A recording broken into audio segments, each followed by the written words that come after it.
김현정의 뉴스 쇼.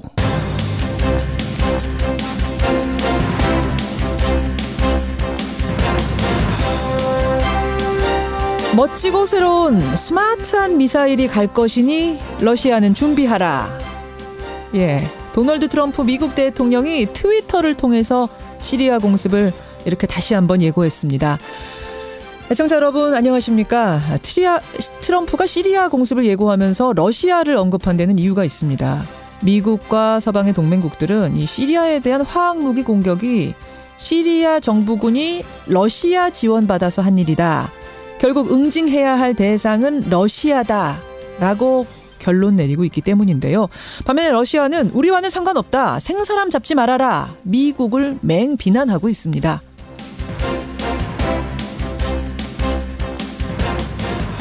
그런데요. 겉보기는 시리아의 인권을 생각하는 독가스 싸움 같지만 속을 들여다보면 천연가스, 자원 싸움입니다. 지중해 연안에 묻혀있는 차세대 자원을 어느 열강이 먼저 차지할 것인가 이거죠. 어찌됐든 간에 지금 중동에는 전운이 감돌고 있습니다. 이러다가 세계 3차 대전 벌어지는 거 아니냐 이런 우려까지 나옵니다. 3차 대전까지는 아니더라도 시리아가 열강들의 전쟁 놀이터가 되면서 또다시 희생되는 건 시리아의 무고한 시민들, 어린이들, 노인들이겠구나. 이런 생각을 하니까 참 아프고 화가 납니다. 김현정의 뉴스쇼 출발하죠.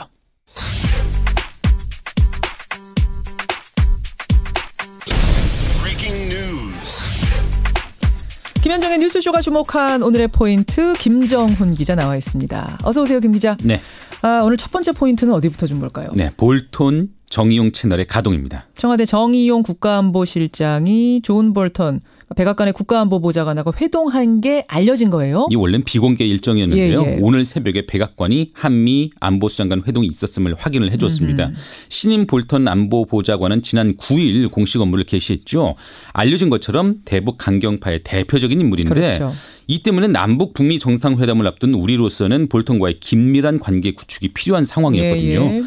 그런데 민간인의 외교정책 관여를 금지하는 미국 법에 따라서 내정자 기간에는 만남을 미뤄오다가 볼턴의 업무 개시에 맞춰서 이게 곧바로 회동을 한 것입니다. 그만큼 시급히 조율할 이슈들이 있다는 것일 텐데요. 두 사람이 어떻게 코드를 맞출지 지켜봐야 되겠습니다. 당장은 남북 정상회담이 보름 앞으로 다가오지 않았습니까? 맞습니다. 역사적 순간이 초읽기에 들어갔죠. 당사자인 남북한은 하루하루 준비 상황을 점검 중인데요. 문재인 대통령은 오늘 앞선 남북 정상회담을 이끈 원로 자문단을 청와대로 초청해서 여러 의견들을 들을 계획이라고 하네요. 다음 포인트는 뭔가요? 네, 흑산도 선박 사고 소식이 들어와 있는데요. 오늘 새벽 0시 40분쯤이었습니다. 신안군 흑산도 인근 해상에서 6명이 탄 15톤급 어선이 탄자니아 선적 냉동 화물선과 충돌해 뒤집혔습니다. 사고 50분 뒤에 한 명이 민간 어선에 의해 발견됐지만 결국 숨졌고요. 나머지 승선원 5명은 실종 상태라고 하네요. 1명 사망, 5명 실종 상태. 네. 참 이게 안타까운 선박 사고가 또 일어났는데 속보가 들어오면 생방송 중에 저희가 바로 전해드리기로 하고요. 알제리에서는 군용기 추락 사고도 났어요. 예, 아프리카 알제리에서 알제리 군인과 가족들을 태운 군용기가 이륙 직후 추락해서 탑승자 257명이 숨졌다는 소식도 들어와 있네요. 이 소식들 외에도 오늘은 교육부에서 어제 발표했던 그 수능 개편안, 대입 개편안에 대한 소식도 큰 소식이 있고요. 저희가 전한 시리아 소식도 큰 뉴스인데 이것들 다 모아서 오늘 출발을 해보죠. 김정훈 기자 수고하셨습니다. 네. 김상곤 교육부 장관은 오늘 대입 선발 방법과 수능 평가 방법 등 교육부 안을 마련해 국가교육회의에 제출한다고 밝혔습니다. 국가교육회의에서 학생부 종합전형과 수능 전형 간의 적정 비율에 대해 국민들의 뜻을 모아주시기를 기대합니다. 국가교육회의가 결론을 내릴 8월 말까지 혼란은 계속될 전망입니다. 교육부가 어제 2022학년도부터 실시할 대학 입시 제도의 이송안을 발표했습니다. 제가 지금 이송안이라고 말씀을 드린 건요. 안 여러 개를 국가교육회의라는 곳으로 이송을 해서 그곳에서 최종 결정을 하게 한다는 겁니다. 사실 교육부는 지난 여름에 수능 절대평가제를 골자로 하는 개편안을 이미 내놓았었죠. 근데 반대 여론이 상당했습니다. 그 반대 여론에 부딪혀서 1년 유예가 됐던 건데 이제 어제 나온 시안들을 바탕으로 대통령 직속 국가교육회의가 논의를 해서 오는 8월에 최종안을 결정한다. 확정한다. 이런 얘기입니다. 좀 복잡합니다. 그래서요, 오늘 교육부의 설명을 듣고 교육 전문가의 평도 한번 들어보시죠. 먼저 이번 대입 정책을 총괄 담당하시는 분, 교육부 이진석 고등교육정책실장 연결을 해보겠습니다. 이 실장님 안녕하세요. 네, 안녕하십니까. 보니까 1안, 2안, 3안, 4안 뭐 굉장히 여러 가지 안들이 제시가 됐던데 어떻게 이렇게 많은 경우의 수를 제시하게 되신 건가요? 이번에 여러 가지 대안을 제시하는 것은 국가교육회의를 통해서 오픈된 논의를 부탁하고자 저희가 여러 가지 쟁점을 중심으로 해서 안을 제시하게 된 것입니다. 말하자면 국민이 토론해서 결정해라 뭐 이렇게 되는 거네요. 네, 맞습니다. 어제 김상곤 교육부 장관은 이걸 두고 이제 오픈식 열린 안이다 이렇게 설명을 하시던데 대통령 직속 국가교육회의로 이송을 하면은 그럼 어떤 과정을 거쳐서 최종 결정이 되는 건가요? 아마 국가교육회의에서는 한 4개월 정도 폭넓은 수기와 공론화 과정을 거칠 것으로 생각되고 있습니다. 지난번에 원전 신고리 원전 5, 6호기 결정하듯이 그런 방법이 되는 겁니까? 그럼 실장님? 어떤 형태의 공론화 과정을 거칠 것인가 하는 것은 국가교육회의 내부의 논의를 통해서 다음 주 초쯤 국민들한테 알릴 것으로 알고 있습니다. 그럼 그 안에서 어떻게 수기 토론을 할지는 또 결정을 따로 해야 되는 거군요. 네, 국가교육회의에서 다음 주에 발표할 것이라고 알고 있습니다. 자, 그럼 일단 어제 내놓은 시안들, 그 이송안들에 대한 설명 듣겠습니다. 우선 전체를 관통하는 큰 명제, 큰 방향은 단순 공정, 맞습니까? 네, 단순 공정, 또 교육과정을 정상화하는 학생 중심이 되겠습니다. 단순 공정 학생 중심. 제일 먼저 눈에 띄는 게 수능과 정시의 선발 시기를 통합한다, 이런 얘기더라고요. 네, 1997년 수시 제도 도입 이후 25년 만에 통합에 관련된 논의도 있었습니다. 예. 선발 시기를 통합한다는 얘기는 수능과 정시 이 틀은 그대로 있대. 선발하는 시기라도 좀 맞춰서 단순화해보자 이렇게 이해하면 되는 건가요? 맞습니다. 네. 예, 이거는 거의 확정적입니까? 이것도 아까 말씀 올린 바와 같이 현재처럼 수시 정시를 분리할 것인가 아니면 길고 복잡한 대입 전형을 단순화하기 위해서 통합할 것인가 하는 것도 국민들의 여론을 수렴해서 결정할 것이라고 판단을 하고 있습니다. 시기를 통합하자라는 안은 내놨지만 이것도 이렇게 할지 말지 아니면 현행대로 할지는 결정해 주십시오. 이런 이야기. 네네. 또 하나는 수능 평가 방식인데 그거 설명을 좀 해 주실 수 있을까요? 이 가장 핵심적인 부분이라서. 수능 그 평가 방식에 대해서는 수능 전과목 절대평가 9등급제를 하는 방안과 현행처럼 일부 절대평가와 상대평가를 유지하는 방법, 그다음에 이제 원점수제가 있겠습니다. 표준점수나 100분위 혹은 등급 등 복잡한 점수 체계에서 벗어나서 산정 방식을 단순하기 위한 차원에서 저희들이 이 논의 과정에서 정책 연구 등에서 제시된 하나의 또 의견이 되겠습니다. 그렇군요. 사실은 그동안에도 가장 쟁점이 됐던 부분은 학종입니다. 학종, 학생부 종합전형. 이걸 과연 어떻게 할 것인가, 얼마나 늘리고 얼마나 줄여야 될 것인가. 교육부에서도 현장에서 이 학종에 대한 불만이 터져 나온다는 거는 인지하고 계셨던 거죠?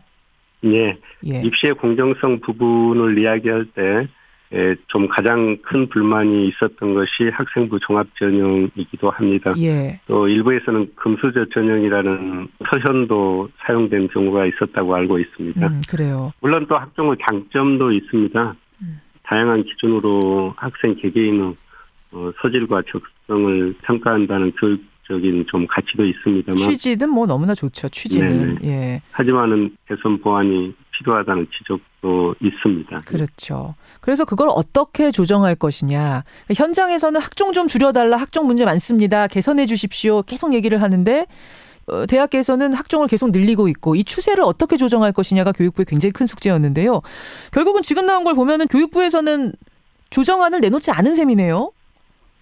예, 아까 열린 안으로 제출을 했다고 말씀을 드렸습니다만 이 적정 비율에 대해서도 국가교육회의에서 공론화 과정을 통해서 그것도 좀 충분히 논의될 수 있다고 생각을 합니다. 그것도 국가교육회의에서 결정을 해라. 교육부 자체적으로도 지금 수개월 동안 연구를 하셨잖아요. 수개월 동안 연구한 그것을 바탕으로 해서 어딘가에다가 무게는 좀 실어주셔야 될 텐데 학종 같은 경우에는 어떤 식으로 판단을 하셨어요? 여러 자료 조사며 뭐 외국의 케이스 연구며 국민 여론이며 다 수렴을 교육부도 하셨을 텐데. 선발 방법의 학종과 수능 간의 적정 비율에 대해서 여러 가지 논의를 했습니다만 최근 언론에 좀 거론된 바와 같이 일부 대학에서 너무 편향되게 수시를 느리고 수능 정시를 줄이는 부분에 대해서 일부 학부모들은 좀 반대 의견들이 많았습니다. 그렇죠. 그래서 그런 부분까지 좀 담아서 국가교육회의에서 좀 논의를 해 주십사 하고 이번에 이 송안에 제시를 한 것이 되겠습니다. 근데요, 실장님, 그 국민들하고 소통해서 이렇게 국민들과의 수기 과정을 거쳐서 결정하는 건 상당히 좋습니다만 문제는 이게 다른 것이 아니라 전문성이 필요한 교육이라는 분야인데 어떻게 결정해도 항상 말이 많이 나오는 교육이라는 분야인데 국민 수기 과정, 토론 과정을 통해서 국민들이 결정해라라고 떠넘기는 건 아닌지 그럼 그동안 수개월 동안 교육부에서는 무엇을 했느냐 지금 이런 의문들이 나오거든요. 어떻게 생각하세요? 그래서 이 세 가지 핵심적인 쟁점 외에 예를 들어서 과목 구조 등의 문제 등도 많이 작년에 언급이 됐지 않습니까? 그래서 어떤 과목을 수능 과목에 포함시키고 어떤 과목을 절대로 할 거냐 상대로 할 거냐 하는 좀 전문성이 필요한 기술적인 부분들 이런 부분들은 저희 교육부가 주도적으로 할 예정입니다. 저희가 국가교육회의에 전부를 맡기는 게 아니라 핵심 쟁점 이외의 문제들에 대해서는 좀 유기적인 연계 체제를 유지하면서 입시 제도 개선을 행할 예정입니다. 이거 국가교육회의로 넘긴 다음에는 일정이 어떻게 되나요? 언제쯤 확정이 됩니까? 국가교육회의에서 다음 주에 이제 어떤 형태의 공론화 방식을 택할 것인가 하는 것을 아마 국민께 설명이 있을 거고 이 교육부에는 8월 초까지 이 결과를 통보를 받고 그 받은 통보를 저희가 더 정치하게 만들어서 8월 말에 최종적으로 22년 대학 입시안을 발표하는 시간 계획을 가지고 있습니다.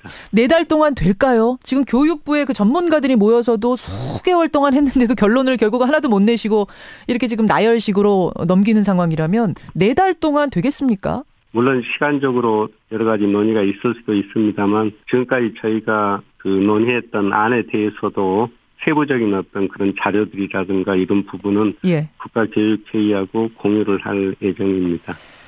알겠습니다. 일단 여기까지 말씀을 듣는 것으로 하죠. 고맙습니다. 네, 감사합니다. 네, 교육부에서 이 안을 만든 분이세요. 고등교육정책실의 이진석 실장 먼저 만나봤습니다. 이렇게 해서 그냥 이 송안을 넘기는 것이 과연 바람직한 건가? 이게 정말 열린 안인가? 소통을 위한 열린 안인가? 아니면 직무유기인가? 여기를 놓고도 전문가들의 의견이 좀 분분합니다. 교총의 반응, 교육 현장의 반응을 좀 들어보죠. 김재철 대변인 연결을 해보겠습니다. 김재철 선생님, 안녕하세요. 예, 안녕하십니까. 반갑습니다. 중학교 3학년, 지금의 중학교 3학년이 대학 갈 때부터, 그때부터 시행이 되는 거란 얘기죠? 네, 그렇습니다. 어떻게 보세요, 이 안? 이제 기본적으로 좀 교육부의 현실적인 어려움은 이해는 합니다. 왜냐하면 지난해부터 이제 계속해서 여러 가지 대학 입시와 관련해가지고 여러 가지 혼란이 많지 않았습니까? 많았습니다. 교육부가 나름대로 안을 마련한다는 것 자체가 사실 쉽지 않은 부분은 이해는 해요. 그런데 문제는 뭐냐면 너무나 많은 민감성이 있기 때문에 그렇다면 더 이상의 이와 같은 혼란이나 혼선을 좀 예방하고 신속하게 논의를 해서 결정을 할 수 있는 분위기를 유도하는 게 사실상 정부가 해야 될 가장 기본적인 자세입니다. 그렇다 보면은 조금 이렇게 아쉬운 부분이 있고요. 그러니까 여러 가지 선택지를 주고 이 중에 골라라 하니까 물론 국민들 중에는 다 그 중에 마음에 드는 게 따로따로 하나씩 있으실 거예요. 그래서 지금까지는 뭐 그 중에 고르면 되겠네 하지만 과연 4달 동안 그럼 이 많은 선택지 중에 어떻게 골라낼 것이냐? 숙제가 굉장히 큰 숙제가 4달 안에 결정을 해야 되게끔 지금 주어졌어요. 될까요? 그래서 보면 사실은 이제 그런 측면에서 보면 국가교육회의가 좀 막중한데 과연 이 남아있는 4개월 동안에 국민들이나 학생이 원하는 최선의 방안을 과연 조출을 만들어낼 수 있느냐. 이 사안 하나하나만 가지고 봐도요. 네. 결정이 절대 쉽지 않은 부분이에요. 그런데 그렇죠. 저는 그 부분에 대해서는 조금 우려가 되는 부분이 있습니다. 국가교육회의라는 곳은 어떤 사람들로 구성된 어떤 곳입니까? 총 21분이 거기에 참여를 하고 있고요. 주로 이제 정부 부처하고 대학교 협의회, 그다음에 교육감 협의회, 그리고 이제 민간위원들 해가지고 총 21분이 이렇게 들어가 있습니다. 예, 네. 예. 근데 거기에 문제가 뭐라고 보세요? 현장 교사가 한 명도 없습니다. 현직 고등학교 교사, 중학교 교사가 한 명도 없어요? 예, 그렇습니다. 다 전 교사, 전 교장 이런 분들이고요. 가장 현장을 잘 알고 현장에서 대학 입시 제도나 진로 지도를 많이 하신 현장 교원들이 한 분도 없기 때문에 과연 현장의 이야기를 제대로 반응을 하고 이렇게 그걸 가지고 바람직한 안을 만들어낼 수 있냐라고 하는 부분에 대해서는 의문부호가 있다는 말씀입니다. 왜 근데 이렇게 정부가 명확한 입장을 내놓지 못하고 이렇게까지 나열된 안을 내놓았을까요? 뭔가 좀 주저주저하는 이유가 있다고 보세요? 근본적으로는 뭐냐면 이상과 현실의 괴리라고 보여지는 거죠. 왜냐하면 작년 문재인 정부 출범 이후에 특히 교육 부분에 있어서는 여러 가지 혼선이 제일 많지 않았습니까? 그러다 보니까 자신감이 상실되어 있는 부분이 있어요. 또 그리고 상실. 기본적으로 아무리 이상이 좋아도 현장에 계신 분들의 강한 반대 내지는 해결적인 반대가 있으면 아무래도 정부가 그걸 밀어붙이기 힘들죠. 특히 거기에다가 다가오는 6월 달에 또 지방선거가 있지 않습니까? 아무래도 뭐 평가를 받고 투표를 받는 부분에서 보면 아무래도 현실적인 혼란 내지는 반대를 무시하기가 쉽지는 않다. 그렇게 좀 보여집니다.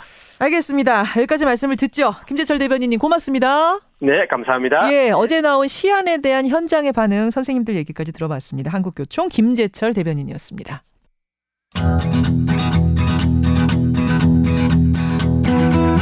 김현정의 뉴스쇼는 청취자 여러분의 참여로 이루어집니다. 트위터, 페이스북, 레인보우 게시판, 그리고 단문 50원, 장문 100원의 유료 문자 샵 1212, 우물정 1212 통해 참여하실 수 있습니다. 김현정의 뉴스쇼, 여러분과 함께 만듭니다. 김성환의 행간 시사평론가 김성환 씨 나오셨습니다. 어서 오십시오. 네, 안녕하세요. 아이가 초등학생이잖아요. 네, 그렇죠. 아직은 이 대입안에 대해서 이렇게 민감하게 반응하진 않으시죠? 아니요, 요즘은 초등학교 때부터 그렇습니다. 민감하게 반응하세요, 김성환 씨. 보통 이제 3년을 터울을 두고 대입 준비를 한다 이렇게 얘기를 하잖아요. 근데 대입이 바뀌면은요, 중학교 학교 생활 자체도 바뀌고. 지금 중학교 바로 들어가기 직전 나이기 때문에 그런데 예민하게 반응할 수밖에 없어요. 학부모들이 거기까지 지금 반응하고 있는 상황. 맞아요. 그런데 저희가 사실은 뭘 딱 제시해놓고 찬반 토론을 할 수도 없는 상황. 왜냐하면 안이 너무 다양해서요. 여기서부터 이제 어떻게 4개월 안에 고를 것인가 또 하나의 숙제가 주어진 건데 의견들 좀 주십시오. 지금 혹시 출근길에 계신 분들, 아이들 등교시키고 계신 분들 여러분들의 생각 좀 보내주시고 우리는 그 사이에 행간 가보죠. 국정농단 사건이 한창이던 작년 5월이었었죠. 이 바른정당 당시에 이제 바른정당이었는데 김무성 의원의 노룩 패스가 큰 화제가 됐었습니다. 노룩 패스 안 보고 가는 패스.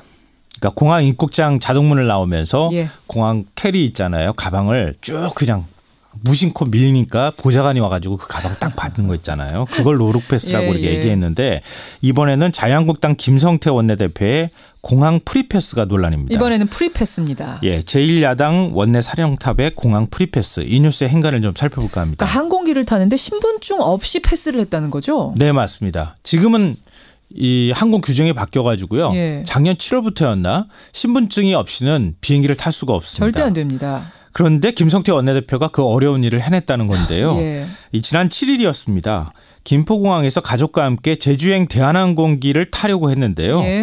워낙 뭐 국회의원이니까 바쁘잖아요. 탑승 시각이 거의 다 돼서 공항에 도착했다고 합니다. 근데 참고로 말씀드리면 이렇게 하면 절대 비행기 사실은 못 합니다. 의원이니까 가능한 건데요. 대한항공 쪽 의전실 직원한테 미리 연락을 했던 모양이에요. 그래서 탑승권 발급까지 다 받아서 기다리고 있었다고 하고요. 근데 문제는 신분증이었습니다. 그러니까 뭐 의원이고 어떤 의정 활동을 하다가 늦어져서 여기까지는 이제 이해한다 치죠. 미리 조금만 해주세요 의전실에서. 그런데 신분증도 안 가지고 온 거예요. 네.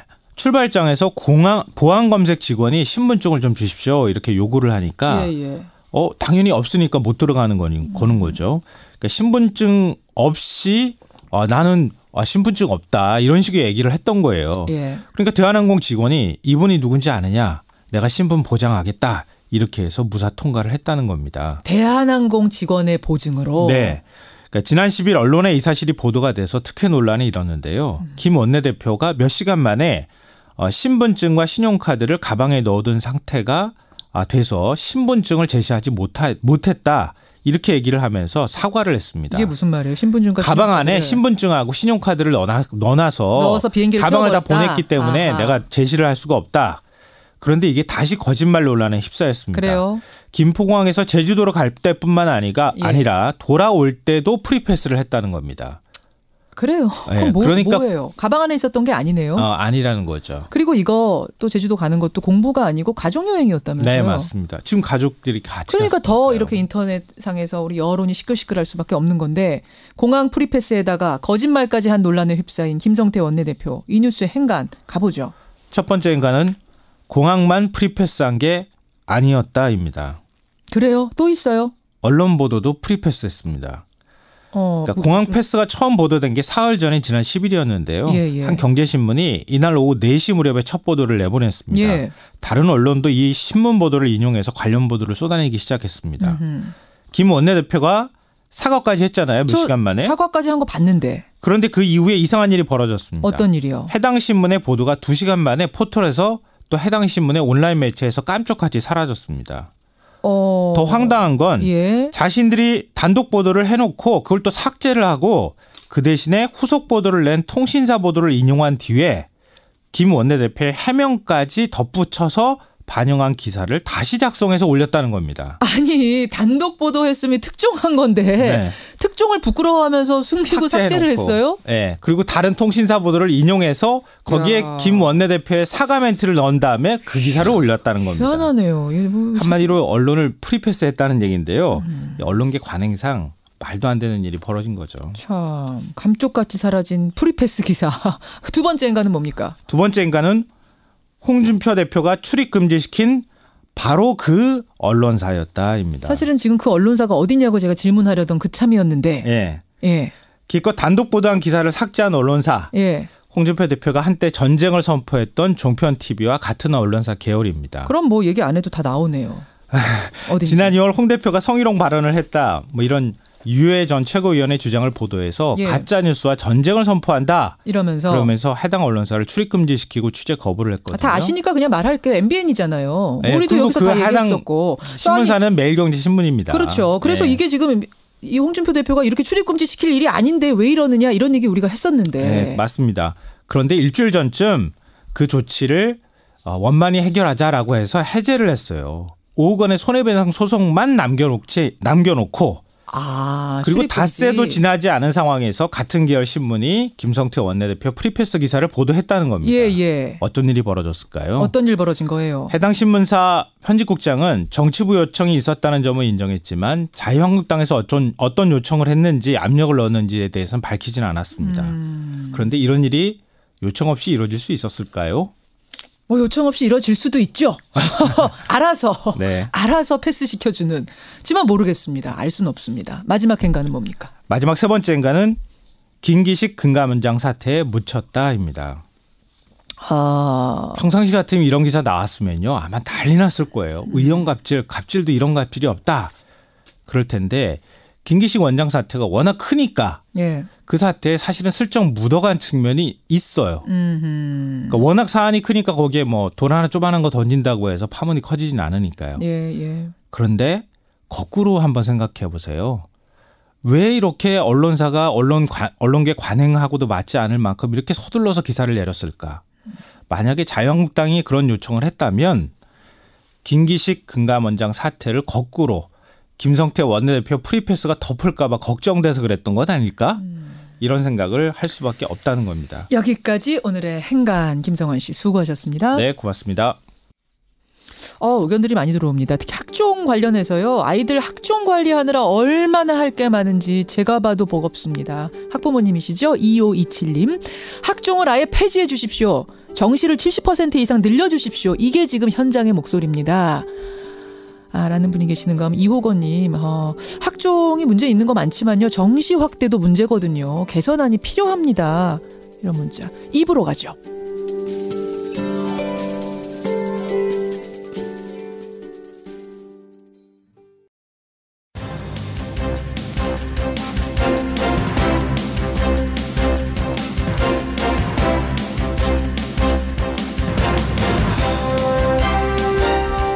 뉴스쇼 2부 출발합니다. 오늘 2부 첫 순서는요. 우리 생활 속의 얘기를 좀 해보려고 하는데 은행 얘기입니다. 은행은 점심시간에도 영업 계속하죠. 그래서 우리가 점심시간에 잠깐 들러서 은행 업무들 많이 봅니다. 그러다 보니까 교대로 자리를 지켜야 하는 은행원들은 식사를 모여서 제대로 할 수 없다. 이런 하소연을 합니다. 결국 은행권 노동조합이요. 사측에다가 점심시간 보장을 요구하고 나섰는데 이게 서비스업이다 보니까 소비자들의 불만의 목소리도 나옵니다. 오늘 이야기를 듣고 판단을 해보죠. 벌써 4월 12일이네요. 4월 12일 목요일. 오늘 목요일 탐정손수호에서는 유병언 전 세모그룹 회장, 세월호 침몰 사고를 일으킨 주범으로 지목이 됐지만 수사를 피해서 도주하다가 결국 사체로 발견된 그 사람 이야기를 해보겠습니다. 아직도 남아있는 의혹들, 과연 무엇이 사실이고 무엇이 여전히 의혹인지 하나하나 짚어보도록 하죠. 오늘 권영철의 와이뉴스에서는요. 비서 성폭행 혐의를 받고 있는 안희정 전 충남지사 2차례 영장이 모두 기각이 됐습니다. 구속영장 기각의 진짜 이유들 짚어봅니다. 50원에 담은 100원의 장문 유료 문자 샵 1212 카톡 레인보우까지 열어놓고 출발하죠. 점심시간에는 은행문 열려 있습니다. 은행원들이 교대로 식사를 해가면서 은행을 지키기 때문인데요. 그런데 이런 방식으로는 더 못 살겠다. 점심시간 1시간만큼은 은행 창구를 완전히 닫고 은행원도 좀 인간답게 식사해보자. 이게 은행권 노동조합의 얘기입니다. 사측에다가 점심시간 보장을 요구하고 나선 건데 이게 뭐 소비자들하고도 연관되는 문제다 보니까요. 오늘 좀 들여다보려고 합니다. 먼저 은행원들 얘기부터 들어볼게요. 그 입장을 지지하고 계신 분, 노동문제 전문가세요. 워크인 연구소의 곽상신 연구실장 연결이 되어 있습니다. 곽 실장님 안녕하세요. 네, 안녕하세요. 반갑습니다. 예, 지금은 네. 그러니까 교대로 반반씩 교대하는 거예요? 뭐 반반씩 하는 경우도 있고요. 예. 이제 뭐 한 3사람이 돌아가면서 그렇게 점심을 교대로 먹는 경우도 있고 그렇습니다. 3사람씩 자리 비우면서 교대로. 그래서 점심시간에도 원활하게 은행 창구는 돌아가는 거죠. 그렇죠. 예. 그런데 식사 시간이 1시간도 보장이 되지 않았던 겁니까? 네, 그렇습니다. 보통 한 30분, 40분 이렇게 지금 식사를 하고 있는 게 현실입니다. 원칙은 1시간인데? 그렇죠. 원칙은 1시간. 그 원칙이 왜 안 지켜지는 거죠? 이제 고객들이 있으니까 예. 이제 그 고객을 응대하기 위해서 자리를 많이 못 비우잖아요. 눈치가 보여서. 그리고 이제, 그렇죠. 그리고 이제 직원 수도 적고 그러다 보니까 이제 그 기다리는 고객들을 이제 제때 서비스를 해주려면 그 부담감이 굉장히 크거든요. 예. 오늘 고객들이 앉아 계시는데 그것을 외면하고 내가 충분한 식사를 하겠다. 이렇게 이제 생각하는 노동자가 많지 않죠. 그렇죠. 은행 창구란 게 뭐 시내에 큰 은행이면은 3명씩 비우는 게 별로 문제 없겠지만 대부분은 조그마한 창구들이 많잖아요. 그렇습니다. 그런 곳에서 자리 비우는 거 손님들 기다리는데 이거는 쉽지 않다는 이야기. 그렇죠. 그래서 뭐 빵으로 대충 때우고 이런 경우도 많다면서요. 우유와 빵으로. 그렇습니다. 이제 아까 말씀드렸듯이 이제 고객들이 기다리고 있는데 어떻게 이제 내 혼자 이렇게 긴 시간 여유롭게 네. 할 수 있겠습니까? 그렇다 보면 이제 네. 그 손님들에게 빨리빨리 이제 뭔가 해주다 보면 이제 시간을 놓치게 되고 예. 그렇게 되면 이제 뭐 빵이나 뭐 컵라면 이런 것들로 이제 식사를 하게 되는데 그래서 이제 많은 노동자들이 그 소화불량에 시달리고 있는 게 또 현실입니다. 소화불량에. 자, 그래서 곽상신 실장님은 은행 점심시간 1시간 보장. 그러니까 이 1시간 보장이라는 건 교대 1시간이 아니라 아예 문을 닫고 1시간 보장 찬성하신다고요? 네, 찬성하고 있습니다. 예, 기본권의 하나라고 보시는 겁니까? 네, 그렇습니다. 이게 이제 예. 우리가 노동자들은 노동을 소비하는 사람들이잖아요. 그렇죠. 그러면 이런 분들은 충분한 휴식하고 또 건강하게 음식을 먹을 수 있는 그런 권리가 보장이 돼야 됩니다. 예. 그래서 이제 우리 노동법에서도 1시간의 휴식 시간을 보장하고 있는 거거든요. 노동법상으로도 1시간은 주게 돼 있어요. 그렇죠. 예. 그런데 이제 우리가 지금까지는 많은 은행원들이 이제 이 권리를 침해당해 온 거죠. 그 고객에 대한 서비스라는 이름 때문에. 알겠습니다. 근데 이제는 이런 우리의 권리를 제대로 보장받을 때가 됐다 이렇게 생각을 하고 있습니다. 자, 청취자 문자가요. 지금 엄청나게 들어옵니다. 그렇습니까? 이현우님의 문자를 제가 대표로 읽어볼게요. 은행은 그런데 공공성을 고려해야 되는 거 아니겠습니까? 서비스업에 종사하는 대부분의 근로자들이 다 그렇게 일합니다. 왜 은행만 특수하게 문을 닫고 밥을 먹어야 된다고 얘기하는가? 라는 질문 어떻게 생각하세요? 이제 우리 사회도 나의 노동권이 중요한 만큼 타인의 노동권도 굉장히 중요하다고 생각하거든요. 그런 측면에서 보면 우리 노동자들의 이런 기본적인 권리는 이제 보장받는 사회로 좀 가야 되지 않겠는가라는 생각이 듭니다. 최근에 제가 어느 사업장을 갔더니 예. 요즘은 이제 연차휴가 이런 것도 이제 시간 단위로 예. 이렇게 쓸 수 있는 회사들이 점점 늘어나고 있더라고요. 아, 연차휴가도 쪼개가지고. 네네네. 그러면 이제 은행 볼일이 필요한 사람들은 예. 예전 같으면 이제 반차를 써야 되는데 이런 경우가 아니라 이제 뭐 시간 단위로 1시간이나 2시간 이런 식으로 이제 휴식을 쓰면서 이제 은행도 예. 방문할 수 있는. 이런 식으로 이제 전체적으로 우리 사회가 예. 노동시간이 줄은 사회로 가고 있는데 이런 다양한 형태들의 어떤 이런 휴식들이 이제 이런 휴일들이 이제 보장되는 사회로 좀 가야 되겠죠. 그런 측면에서 이제 우리 은행도 그에 맞춰서 이제 자신의 노동 시간과 휴식 시간을 충분히 보장받는 뭐 이런 사회로 가야 되지 않을까 그렇게 생각하고 있습니다. 아, 그런데 그게 이제 연차 시간 쪽에서 자유롭게 1시간씩 휴가를 내서 은행 갈 수 있고 병원 갈 수 있고 이런 사회가 이미 됐으면 모르겠는데 지금 그렇게 쓸 수 있는 회사가 거의 없는 상황에서 그렇죠. 직장인들은 그냥 점심시간에 은행 업무 대충 보거든요. 네네네. 밥 못 먹어 가면서. 그런데 그 점심시간 1시간이 은행이 문을 닫아버리고 또 퇴점 시간은 은행 문 닫는 폐점 시간은 굉장히 빠르잖아요. 지금 4시면 문 닫잖아요. 이걸 어떻게 해야 되나 싶긴 해요. 그래서 이제 그 노조에서도 이제 고민하고 있는 게 이제 우리가 보통 점심시간 12시에서 1시 사이잖아요. 예, 예. 그러면 이제 일반 우리 동네 병원 가면 이제 점심시간을 피해서 1시에서 2시 이렇게 이제 점심시간을 한단 말이에요. 병원들은 예. 그렇죠. 그럼 은행도 이제 고객이 많은 점심시간은 예. 이제 일을 하고 예. 이제 조금 그 바쁜 시간을 좀 지나면 1시에서 한 2시 정도 사이에 이제 식사 시간을 갖는 이런 방법도 생각할 수도 있고. 근데 병원은 말이죠. 점심시간에 문 닫고 밥 먹는 대신에 뒤에 늦게까지 네. 해요. 문을 열어놓고. 또 요즘은 야간 근무하는 병원들도 굉장히 많거든요. 네, 그렇습니다. 은행은 딱 닫잖아요. 칼같이. 내시면. 좀 지금 불만의 목소리가 굉장히 많이 들어와서 제가 대신 전하는 거예요. 그렇습니다. 그래서 이제 또 하나 생각할 수 있는 방법은 이게 아직까지 우리가 확정된 건 아니기 때문에 또 하나 생각해 볼 수 있는 방법은 그 바쁜 시간대에 노동자들 수를 좀 늘려주는 것도 저는 방법으로 생각을 해요. 아, 노동자 수를 늘리는 방법? 네. 그 뭐냐면, 이제 우리가 이제 선택적 노동자라 그래서, 꼭 한 4시간 정도, 이제 그 파트타임으로 일할 수 있는 노동자들 추가 고용을 해서 그 바쁜 시간대에 일을 할 수 있게끔 하는 거죠. 정규직으로 물론 채용을 해야 된다는 조건이 있겠지만. 그렇게 되면 교대로 밥을 먹더라도 1시간을 충분히 보장받으면서 밥 먹을 수 있지 않겠는가. 그렇죠. 근데 지금 그렇게 은행이 해주고 있지 않으니까 결국은 문 닫고 우리 밥 먹겠습니다라고 얘기할 수밖에 없는 게 지금 노동자들 입장이다. 그렇습니다. 이런 말씀. 네, 그렇습니다. 그 1시간은 밥 먹는 대신에 문 닫고 밥 먹는 대신에 폐점 시간을 조금 더 늘리는 방법 그 대안은 어떻게 보세요? 그것도 이제 방법인데요. 요즘은 이제 점점 그러니까 창구를 찾는 우리 고객들 수가 줄고 있거든요. 온라인으로 많이 하니까. 네네. 통계를 보면 전체 은행 업무 중에서 한 5, 6% 정도가 이제 창구를 직접 찾아서 업무를 보는 사람들이라고 그렇게 나와 있어요. 예.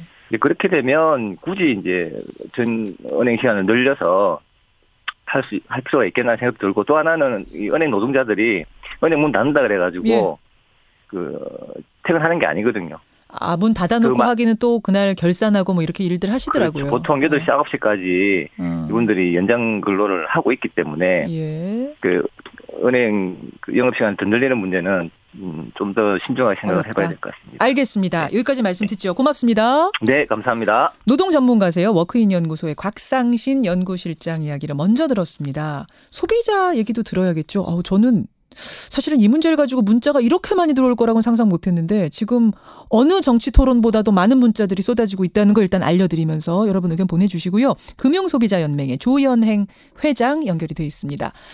조 회장님 안녕하세요. 예, 안녕하십니까. 조현행입니다. 예, 그러니까 다른 게 아니고 노동자들, 은행 노동자들도 노동자다, 사람이다. 우리도 기본권을 좀 챙겨달라. 적어도 1시간은 맘 놓고 점심 먹어야 되는 거 아니겠느냐 이 얘기거든요. 예.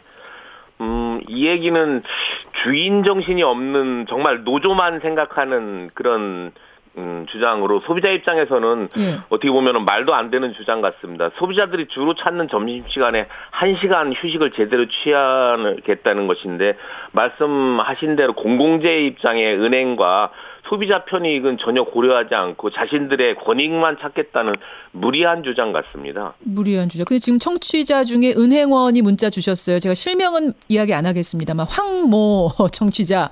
저 은행원인데요. 점심시간에 오시는 고객이 더 많다 보니까 점심시간 굶고 대충 때우는 날이 허다합니다. 이렇게 얘기들을 하긴 하세요. 예.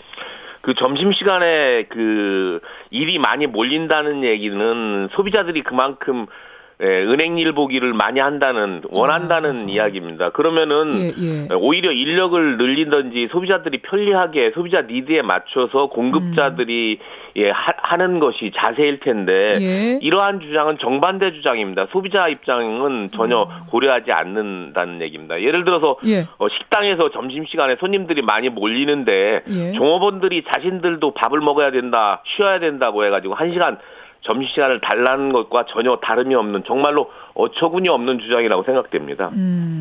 근데 이제 앞에서 우리 노동문제 전문가는 그런 말씀하셨어요. 요즘 무인 창고도 늘어가고 온라인으로 일 보는 분들이 굉장히 많아서 오프라인 창고에 와서 일 보는 분은 전체로 따지면은 한 5%에서 6% 정도다. 이 정도면 가능하지 않겠느냐? 그분들은 은행에 반드시 가야 되니까 가는 거거든요. 그 수요가 퍼센테이지로 따질 것이 아니라 노인층이나 이런 분들은 컴퓨터나 무인창구 이용이 어려운 불편한 분들이 상당히 많습니다. 그런 분들이나 또는 무인창구에서 해결하지 못하는 것을 창구에서 해결하려고 가는 거지 무인으로 해결할 수 있는 것을 굳이 창구에 가서 하는 것은 없을 것입니다. 그래서 수요가 상존한다고 생각됩니다. 아까 은행원 문자 하나 소개해드렸으니까 제가 소비자 문자 중에도 하나 소개해드릴게요. 조종연님, 이런 식이라면 수술하던 의사도 수술하다가 점심 식사를 하고 수술하겠습니다 라고 얘기하는 상황이 오진 않을까. 이분은 굉장히 불만을 많이 가지고 계신 분이세요. 이선아님은 직원 더 뽑는 게 대안이 되지 않겠는가. 결국 뭐 직원들의 복지란 것도 중요하니까 그분들도 식사하게 하고 인원을 그 시간에 보강하는 방법 어떻겠느냐. 대안도 지금 주고 계시는 상황인데 만약 폐점 시간을 좀 더 늘리는 방법으로 점심시간 확보하는 이런 대안을 노조 측에서 내놓는다면 어떻게 보세요? 폐점 시간은 원래 그 5시였습니다. 근데 노조가 주장을 해서 1시간 줄여가지고 지금 4시까지 영업을 하는데 이 거래 시간을 지금과 같이 1시간 또 줄어드는 거거든요.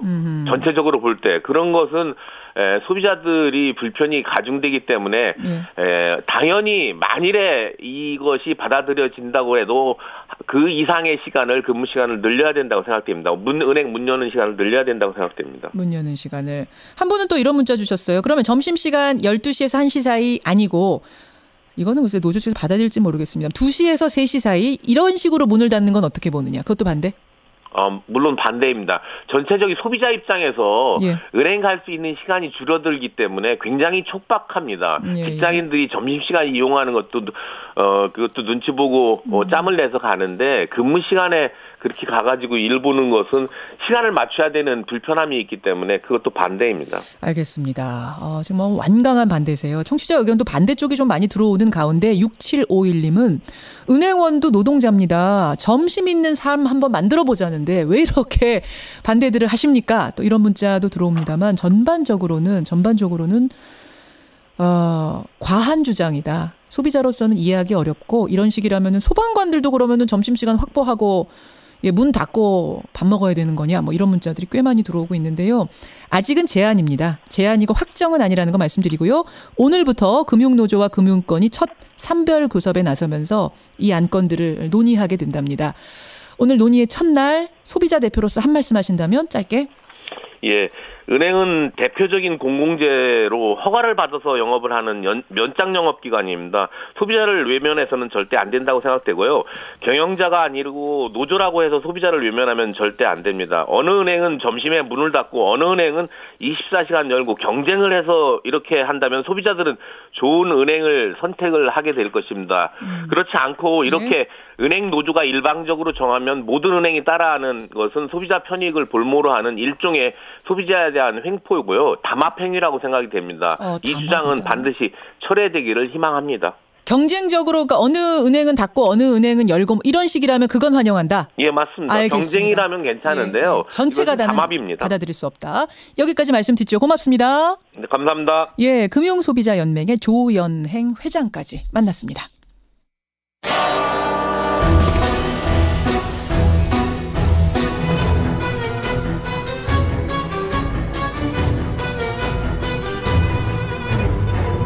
탐정의 눈으로 사건을 들여다봅니다. 탐정 손수호.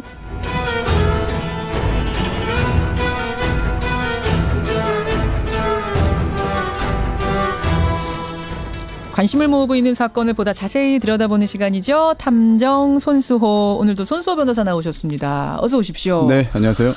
4월 오늘이 12일. 원래 네. 4월 하면은 뭐가 제일 먼저 떠오르셨어요? 4월이요? 예. 영화 러브레터를 만든 이와이 슈운지 감독의 작품 중에 4월 이야기라는 게 있습니다. 있죠. 예. 네, 그 영화가 좀 떠오르네요. 굉장히 낭만적인 얘기. 그런가요? 네. 이와이 슈운지 얘기해 주셨는데. 꽃놀이는 못 가도 영화 속에 꽃이 많이 나옵니다. 네. 맞아요. 진짜 4월 하면은 뭐 4월 이야기, 예, 또 봄날은 간다 이런 영화도 좀 떠오르고, 네. 꽃놀이, 봄맞이 이런 것들 대부분 낭만적으로 떠올리시는데, 근데 언젠가부터는 4월 중순쯤 되면은 우리가 활짝 웃을 수만은 없어요.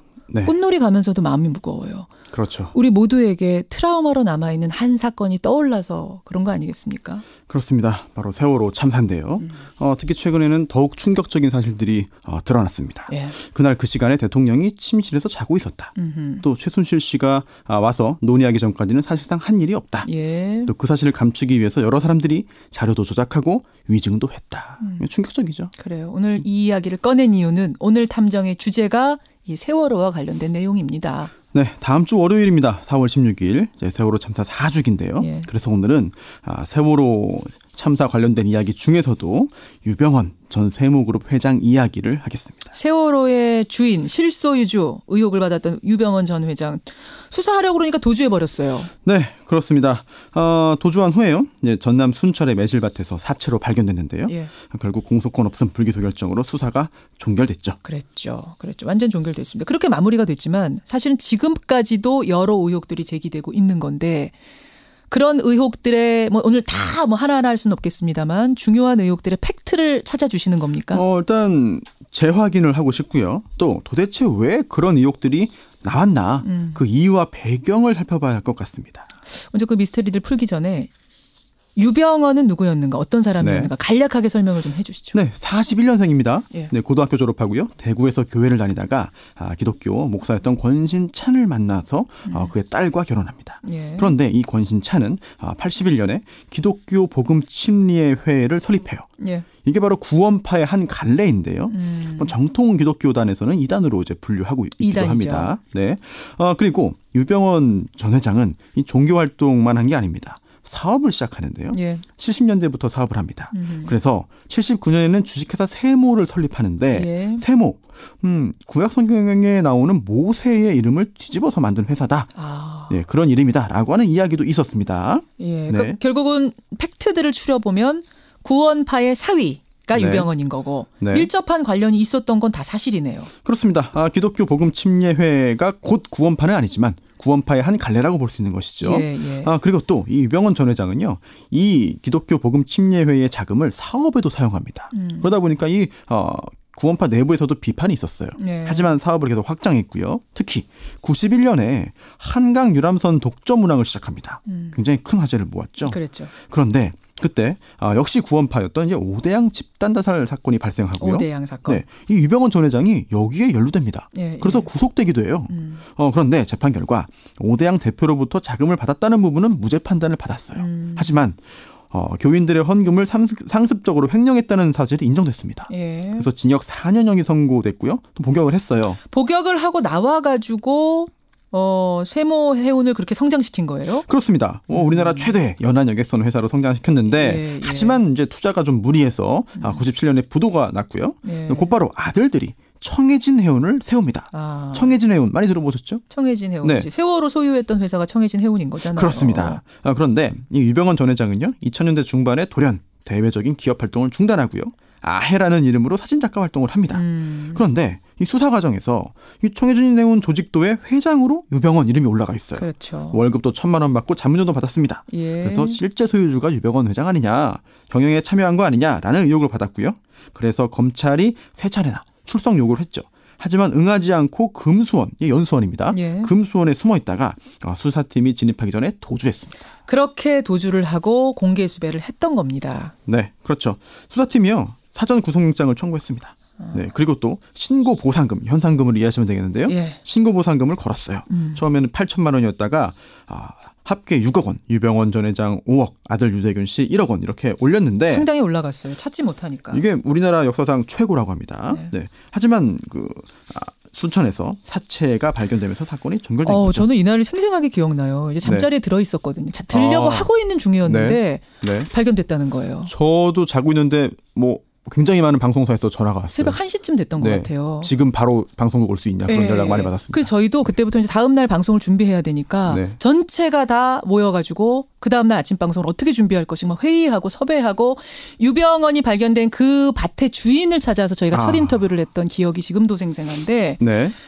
그래요. 공개 수배를 그렇게 하고. 네. 그런데 이게 시신이 상당 부분 부패한 상태에서 발견됐거든요. 예. 더군다나 이제 얼굴 부분의 어떤 여러 가지 변형으로 인해서 그냥 육안으로 신분을 확인하기 어려웠어요. 예, 신분증도 나오지 않았거든요. 맞아요. 그래서 정말 유병헌 전 회장이 맞냐라고 하는 점에 대한 의혹이 제기됐습니다. 그렇죠. 또 하나 흥미로운 사건이 하나 있는데요. 당시에 그 시신을 발견해서 신고한 사람이 있어요. 예. 네, 밭 주인이죠. 그런데 이 신고 보상금을 달라고 했지만 못 받았습니다. 예, 예. 소송까지 제기했지만 1심, 2심 다 패소했어요. 맞아요. 왜냐하면 이게 유병헌 을 발견했다라고 신고한 게 아니라 누군지 모르는 변사체 시신을 신고한 거였기 때문에 결국은 못 받았습니다. 그래요. 그렇게 해서 이제 이 일은 마무리가 됐습니다. 하지만 여전히 미스테리가 막 남아있어요. 지금도 청취자 이미숙님, 작은 꿈님, 유재강님 등등등 많은 분들이 살아있는 거 아니에요, 그 사람이라고 아직도 이야기를 하실 만큼 미스테리가 많아요. 네. 우선. 네.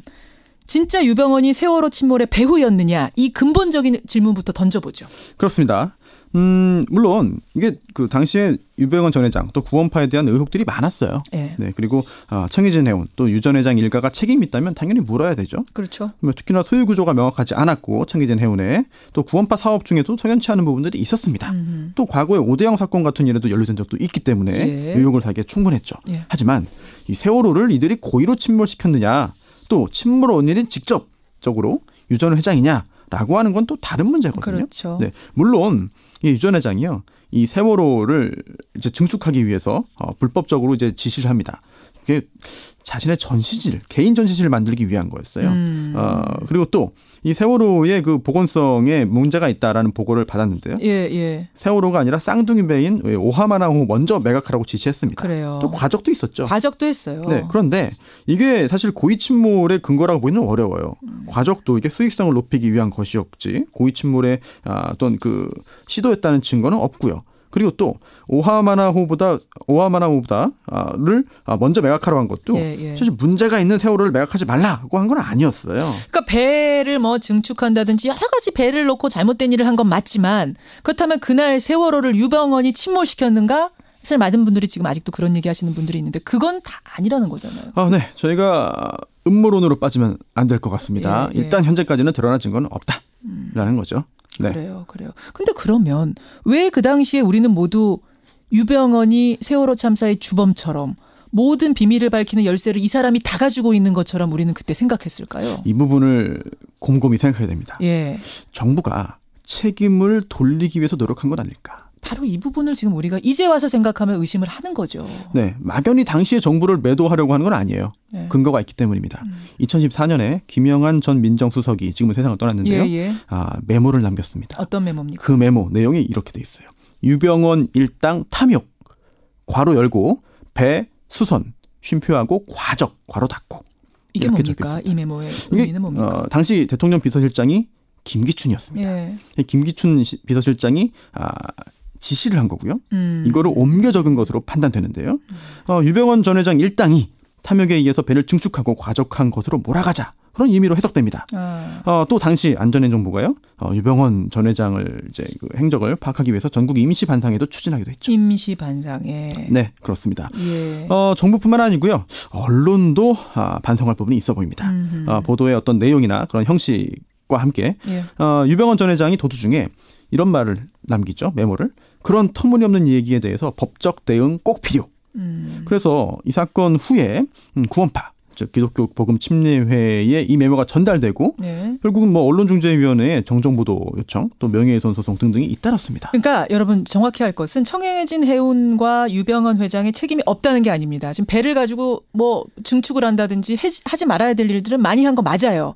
하지만 그래서 이것 때문에 그날 침몰이 됐다라고 완전 모든 비난, 여론의 화살을 집중시켰던 것은 일종의 물타기일 수도 있다. 정부의 잘못을 가리기 위해서 행해진 일들은 아니었을까? 그걸 의심하시는 거죠. 그럴 가능성을 제기하는 겁니다. 또 어떤 미스터리가 있습니까? 네, 유병헌 전 회장이 정말 사망한 게 맞나? 혹시 어딘가에 살아있는 거 아닌가? 그게 지금 우리 청취자들의 문자이기도 하거든요. 사실 네. 매실밭에서 발견된 사체가 마지막으로 이 사람을 봤다는 거하고 사체가 발견된 시간하고의 그 날짜가 짧은 데 비해서 너무 많이 부패했다. 네. 이상하다는 얘기가 계속 나왔었어요. 그렇습니다. 실제로 사망한 게 맞냐, 살아있는 것 같다라고 지금 의혹의 대상이 되는 게 유병헌 전 회장도 있고요. 또 조이팔도 있습니다. 그렇죠. 네. 그런데 이게 의혹을 갖는 게 타당해요. 네, 의심이 가죠. 네. 왜냐하면 심하게 부패된 상태에서 발견됐기 때문에 외관으로 확인이 어려웠습니다. 예. 그렇다면 과학적인 수사가 필요한데요. 당시 수사기관에서 여러 가지 과학적인 증거를 잡아냈습니다. 일단 법의학적인 그런 감정 결과, 예. 나이, 키 이런 게 모두 유 전 회장의 생전 실제 기록과 어긋나지 않아요. 예. 또 유전자가 중요한데요.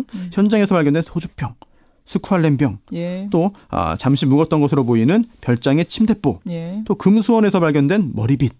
여기서 채취한 유전자가요, 모두 유병헌 전 회장 것과 일치한다고 합니다. 다 일치했어요, 정말로. 또 친형과도 비교했는데요. 예. 친형의 유전자도 맞다고 해요. 더군다나 사체 오른쪽 검지에서 지문을 채취하는 데 성공했는데 예. 이게 유병헌 전 회장 것과 맞다고 합니다. 그래요. 그리고 이게 만약에 유병헌 전 회장이 아니다, 사체가 아니다라고 한다면 구원파 측에서 당장 가장 먼저 문제를 제기할 법도 한데 이 구원파 측에서도 확인을 했어요.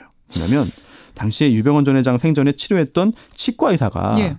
이 사체에 있는 그 어금니 또 보철 치료 흔적을 확인한 결과 이건 유 전 회장이 맞다라고 판단했다는 그러니까 거죠. 다각도로 다 그 당시에 뭔가 증명을 했다는 거예요. 네. 그러면 손 변호사님, 손 탐정님. 네.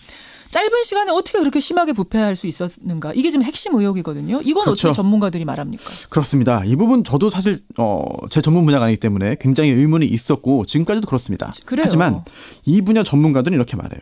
평소의 건강 상태, 예. 지병, 또 당시의 습도나 온도, 그리고 사체에 발생한 상처에 따라서 충분히 그렇게 될 수 있다. 특히 사망 후에 뭐 동물이나 곤충으로 인한 외부 훼손이 있을 경우에는 부패가 예. 촉진된다. 그래서 정말 빠른 시일 내에 이렇게 완벽하게 상당 부분 부패할 가능성을 배제할 수 없다라고 보고 있는 거죠. 전문가들 얘기죠. 그렇습니다. 사실은 뭐 전화 손탐정이나 이 부분 보면서 좀 이상하다. 우리 다 그렇게 생각할 수밖에 없지만 전문가들은 충분히 가능하다라고 지금 얘기하고 있다는 게 팩트입니다.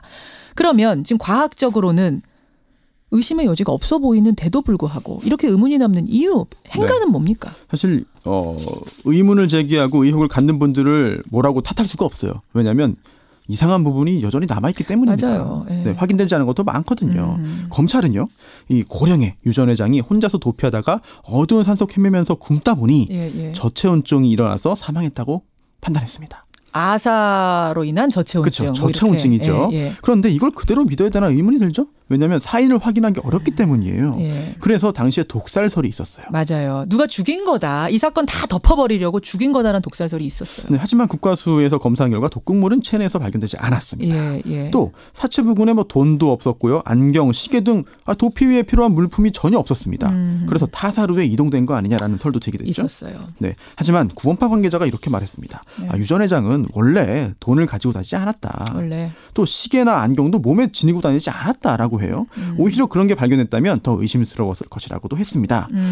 결국 독살설, 타살설의 증거가 없는데요. 하지만 저체온증의 증거도 없어요. 그렇죠. 네, 그래서 자연사인지 타살인지 자살인지 지금 확인할 수 없기 때문에 뭐 사인이 확인 안 되니까 정말 사망한 게 맞느냐, 혹시라도 뭐 다른 이상한 일이 생긴 거 아니냐라고 하는 의문을 제기할 가능성이 있는 거죠. 외국으로 도주했다는 얘기도 있어요. 그러니까 외국으로 본인은 이미 도주해놓고 뭐 근처에 노숙인이나 이런 사람들 신원 확인 어려운 사람을 갖다 놓은 거 아니냐라는 설도 파다했잖아요. 그렇습니다. 이것도 근거가 있어요. 왜냐면요.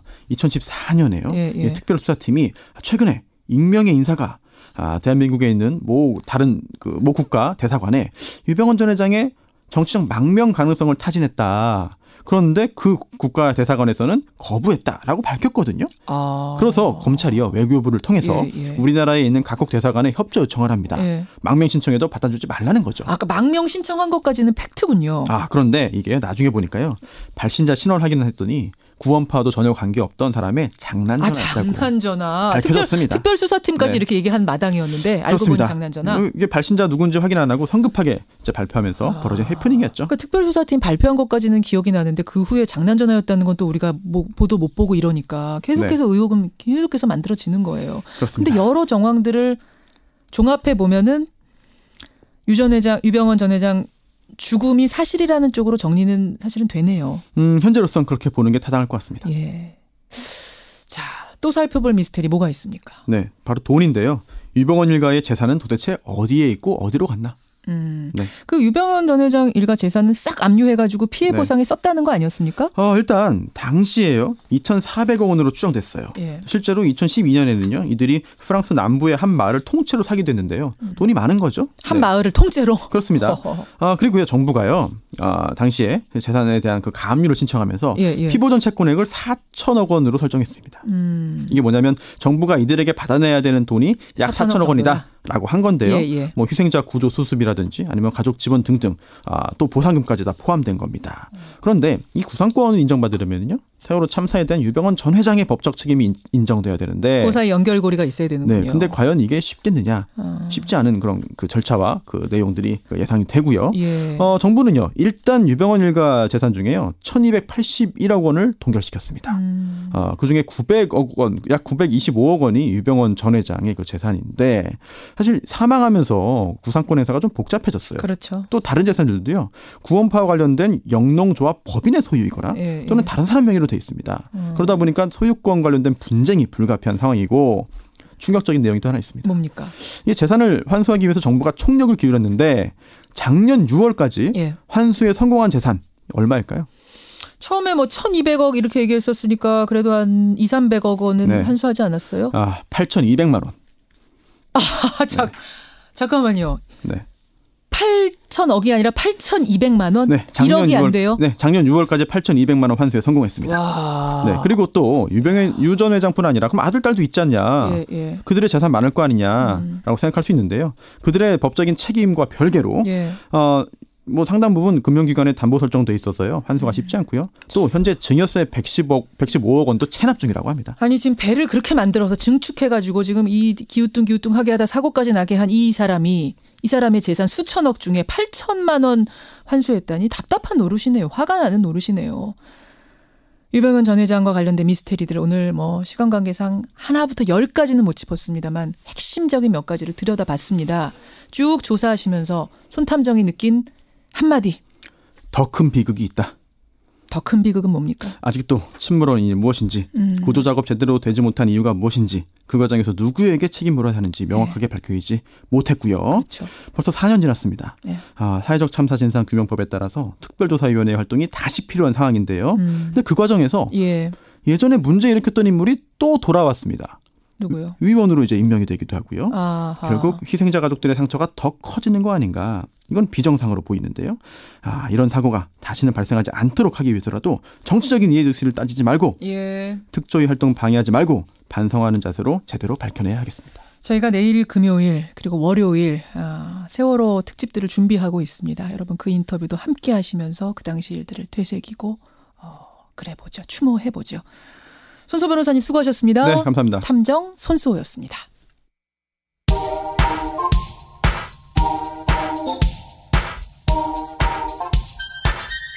김현정의 뉴스쇼 CBS 라디오와 함께하고 계십니다.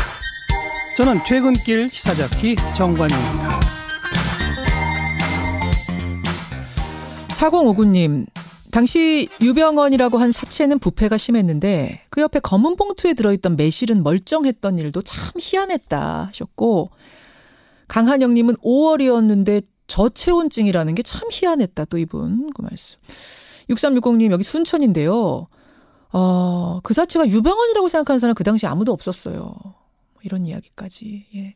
그렇게 의혹들이 많았는데 사실은 뭐 지금 정부가 과학적으로 밝힌 것에 의하면은 유병원 씨의 사체가 맞습니다. 하지만 너무도 미스테리한 것들이 많고 세월호라는 사고 자체가 우리가 믿기도 어려운 일이다 보니까 이런 의혹들이 씻어도 계속 생길 수밖에 없는 거죠. 권영철 선임 기자 어서 오십시오. 안녕하십니까. 어서 오십시오. 벌써 4월 16일이에요. 네, 월요일이 4월 16일이죠. 4월 12일. 그러니까 월요일 되면 벌써 16일이 돌아왔습니다. 네. 4주기 벌써 됐습니다. 이맘때 되면 많은 걸 생각하게 하는데 저는 내일 인터뷰를 제가 어떻게 해야 되나 생각하면 아직도 가슴이 먹먹할 정도로 내일 귀한 분을 또 한 분 모시거든요. 함께 해주시고요. 자, 기운 내고 오늘 Y는 뭐 가지고 오셨습니까? 안희정 전 충남지사 관련된 얘기입니다. 검찰이 어제 이제 안 전 지사를 재판에 넘겼죠. 형법상 피감독자 간음과 강제추행, 업무상 위력에 의한 추행 혐의를 적용했는데 예. 그렇지만 법조계에서는 2차례나 구속영장이 기각된 데다가 새로운 혐의가 추가되지 않으면서 무죄 가능성이 높다는 관측까지 나오고 있습니다. 무죄 가능성이 높다는 얘기가 법조인들 사이에 나와요? 예. 그래서 검찰은 왜 안희정 전 지사를 불구속 기소했을까 이렇게 주제를 정해봤습니다. 2차례나. 네. 2차례나 구속영장 기각. 결국은 불구속으로 기소를 하는 걸로 결론을 내린 거예요. 네. 어제 기소했죠. 예. 그 이유가 첫 번째는 다른 방법이 없기 때문입니다. 이미 구속영장이 2차례나 기각이 됐으니 다시 청구할 수도 없고 그렇다고 불기소할 수도 없으니 어쩔 수 없는 선택이라는 얘기죠. 전국 성폭력 3당소 협의회는 첫 번째 고소 사건에 대한 검찰의 기소 결정을 환영한다 하면서도 불구속 상태에서 재판을 받게 된 점과 추가로 고소된 사건을 불기소 결정한 데 대해서는 유감과 아쉬움을 나타냈습니다. 세 번째 청구는 못하는 거예요? 할 수는 있는데요. 사실은 우병우 전 수석의 경우에는 세 번째 영장을 청구를 했거든요. 했었죠. 그리고 우병우 전 수석이 서울중앙지검 부장일 때 어떤 사건에 대해서도 영장을 3번씩이나 청구해서 결국 구속시킨 적이 있긴 합니다. 예. 그러나 그게 매우 이례적인 겁니까? 그렇기도 하거니와 검찰의 한 고위 관계자는 구속영장을 3차례나 청구하는 그런 일은 검찰이 해서는 안 된다.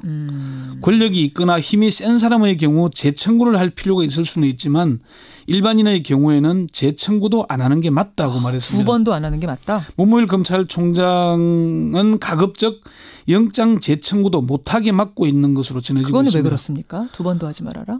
이게 뭐 이제 피의자의 인권 문제이기도 할 것이고 영장을 처음 청구할 때 제대로 해라. 한 번에 제대로 해라. 힘이 센 사람들에 대해서 가령 뭐 국회의원이라거나 뭐 이런 압력에 의해서 청구가 기각이 됐다든지 이런 게 의심이 되면 모를까. 재벌이나 이런 경우에는 2번 할 수 있는데 3번 치는 경우에는 결국 검찰이 그만큼 한 사람에 대해서 별건 수사 뭐 이런 걸 하게 되잖아요. 그런 걸 과잉 수사, 별건 수사를 하지 말라는 그런 취지인 거죠. 의미로. 자, 두 번째 이유는 뭡니까? 새롭게 추가할 혐의가 없기 때문입니다. 그러니까 청구를 더 하고 싶어도 그러려면 뭔가 새롭게 넣어야 되는데 넣을 게 없다. 이제 법원의 1차 영장 기각 사유가 증거인멸과 도주 우려가 없다는 것이었죠. 2차 영장 기각 사유는 여기에 범죄 혐의에 대해 다퉈볼 여지가 있다는 것이 추가됐습니다. 그럼 여기에 새로운 혐의가 없으니까 당연히 불구속 기소할 수밖에 없는 거고요. 노영희 변호사는 검찰이 고소인이 고소하지 않은 강제추행 혐의까지 추가했는데도 법원에서 2차례나 영장을 기각한 것은 치명적이다. 추가 고소인 건도 증거가 불충분한 상태에서 새롭게 보강할 증거도 없고 그래서 영장을 새롭게 뭐 칠 수도 없으니까 불구속 기소를 선택했을 것이다. 이렇게 봤습니다. 불구속 기소를 선택할 수밖에 없었던 세 번째 이유는 뭡니까? 그래도 재판에 해야만 했던 이유는 상급자에 의한 하급자 성범죄에 경종을 울리기 위해서라는 분석입니다. 검찰 고위 관계자는 안전지사의 수행비서 성폭행 혐의를 기소하지 않을 수는 없다. 검찰이 기소하지 않을 경우에 사회적으로 상하 관계에 놓인 여성들이 너무 더 위험해진다라고 말했습니다. 따라서 이런 행위는 해서는 안 된다는 사회적 메시지, 경종을 울리기 위해서 재판에 회부하게 됐다.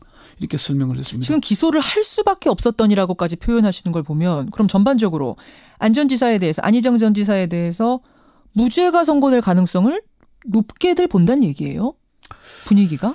뭐 그런 기류들이 있습니다. 대한민국 헌법 27조 4항 형사 피고인은 유죄의 판결이 확정될 때까지는 무죄로 추정된다고 규정돼 있죠. 이것과 관계없이 이번 사건은 유죄 선고될 가능성과 무죄 선고될 가능성이 반반이라고 보는 시각이 많습니다. 반반. 검찰에서는 일단 유죄를 확신합니다. 예. 검찰 핵심 관계자는 법원에서 무죄 쓰기가 쉽지 않을 것이다. 수행비서가 당하고 나서 너무 힘들다. 어떻게 하면 되겠나라고 주변에 하소연을 했다. 예. 그런 일을 피하기 위해 나름대로 애를 쓴 정황들이 있다 이렇게 얘기를 했고요.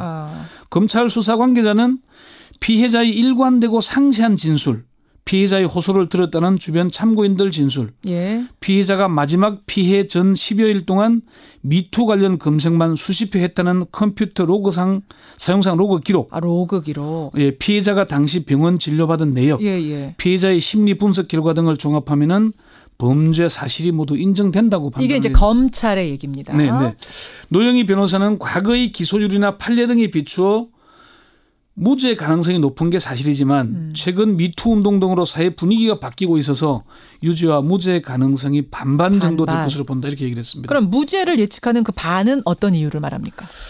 법조계는 조심스럽지만 무죄 가능성에 대한 의견이 높은 게 사실입니다. 다수의 법조인들에게 물어보니까 무죄 의견이 가장 많았고요. 반반으로 보는 경향이 그다음이었습니다. 그래요? 네.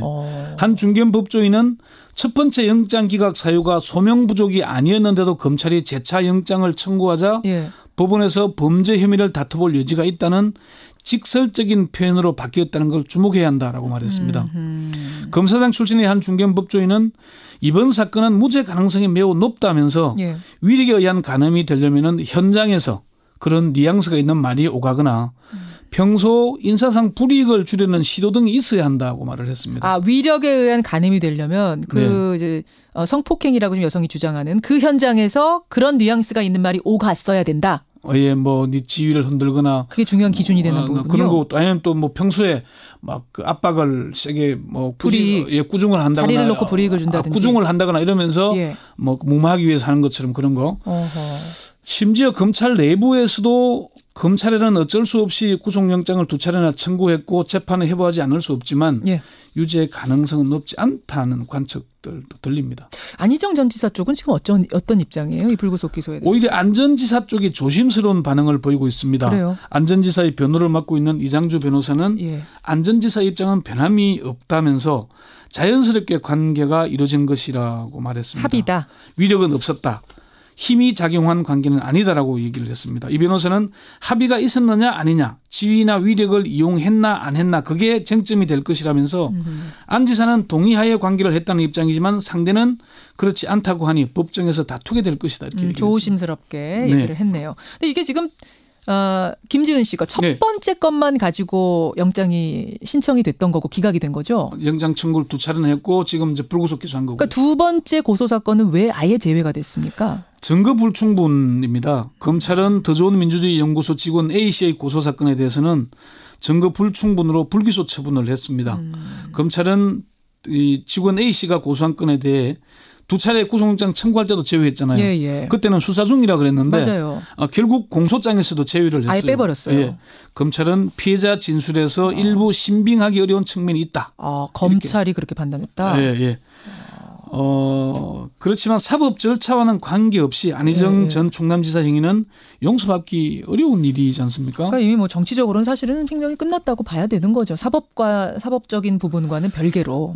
검찰의 한 고위 관계자는 안 전 지사가 사랑을 해서 관계를 했겠느냐. 라고 반문을 하면서 사람을 도구적으로 생각한 것이고 충남지사라는 자리를 누린 것이라고 이렇게 평가를 했습니다. 그래요. 안희정 전 지사는 왜 불구속 기소가 됐는가에 대한 답은 지금 주셨고 저는 서지현 검사 사건은 어떻게 돼가고 있는가 이게 궁금해요. 안태근 전 검사장의 기소 여부가 내일 결정될 예정입니다. 내일.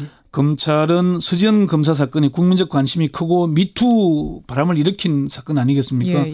그래서 검찰총장 자문기구인 검찰수사심의위원회 회부에서 기소 여부를 결정하기로 했습니다. 수사심의위원회는 모의 법정처럼 진행이 됩니다. 그런 식으로. 이게 이제 한 200명의 인력 풀이 있는데 한 15명 정도로 구성을 해서 수사검사들, 서검사 측 변호인, 안 전 검사장 측 변호인들이 각각 참석해서 이제 기소 여부에 대한 입장들을 밝히게 되는 그렇게 되는 겁니다. 내일 일단 지켜봐야 될 것 같습니다. 예, 여기까지 오늘의 Y 권영철 선임 기자 수고하셨습니다. 네.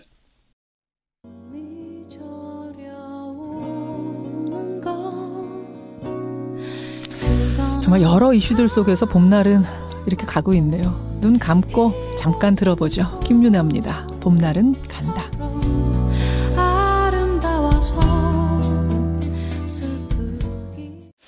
이게 뭔가요? 지금 막 속보가 하나 들어왔습니다. 제주도 서귀포에서 열기구가 추락해서 11명이 경상, 1명이 중상이라는, 하지만 소방서에서는 탑승 인원이 정확히 확인이 안 된다라는 지금 속보가 들어와 있네요.